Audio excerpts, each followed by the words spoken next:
Everyone, अगर आप महाबलेश्वर का प्लानिंग कर रहे हैं तो ये वीडियो आपके लिए है। तो सबसे पहले मुंबई से महाबलेश्वर जाने के लिए हमने रिक्शा से नेरुल एलपी बस स्टॉप गए। वहाँ से फिर हमने नेरुल बस स्टॉप से बस पकड़ा।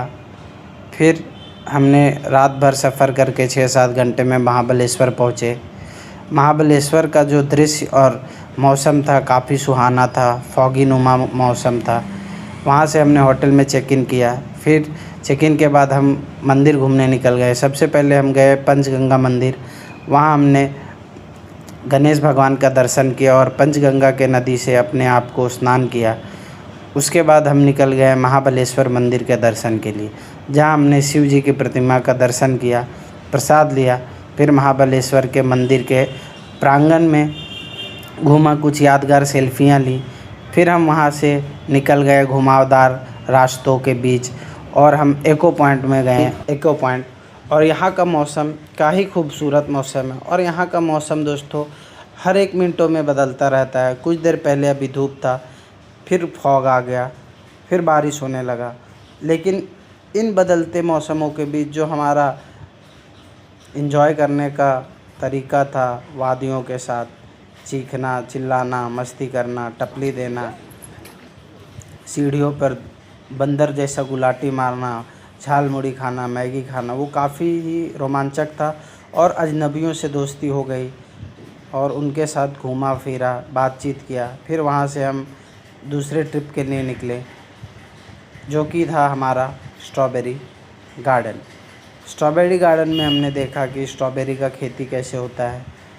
फिर उसके बाद हमने एक स्ट्रॉबेरी आइसक्रीम ऑर्डर किया, जिसे बहुत ही लुत्फ़ के चाव के साथ चविष्ट आइसक्रीम खाया। उसके बाद फिर हम वहाँ से वाइंड अप करते हुए needle hill point, elephant head point, cats point की तरफ पहुँचे, जहाँ का नज़ारा काफ़ी ही रोमांचक था। और वहाँ कृष्णा नदी के बीचों बीच एक डैम बनी हुई थी, जो कि काफ़ी सुंदर लग रहा था। इस डैम के बनने के कारण वहाँ का दृश्य और ही मंगलमय और रोमांचक और मनोरम हो चुका था। मैं क्या ही बताऊँ, जैसे मुझे प्रकृति, नेचर अपने तरफ खींच रही हैं। तो यहाँ का दृश्य ऐसा लग रहा था जैसे मानो कोई पिक्चर में है। फिर उसके बाद हम पहुँचे महाबलेश्वर के मार्केट में। शाम को हमने किया नाश्ता, फिर महाबलेश्वर की गलियों में घूमा, मार्केटिंग की। फिर अगले दिन हम महाबलेश्वर के ट्रिप में निकले, चाय पिया, डोसा खाया। उसके बाद शुरुआत हमने किया वेना लेक की बोटिंग के साथ। हमने वेना लेक पे आधे घंटे का बोटिंग लिया था, जिसमें हमें एक बोट वाला भी मिला था, जो हमें बोटिंग के लिए गाइड कर रहा था। तो हम कुल 6 लोग थे एक बोट में।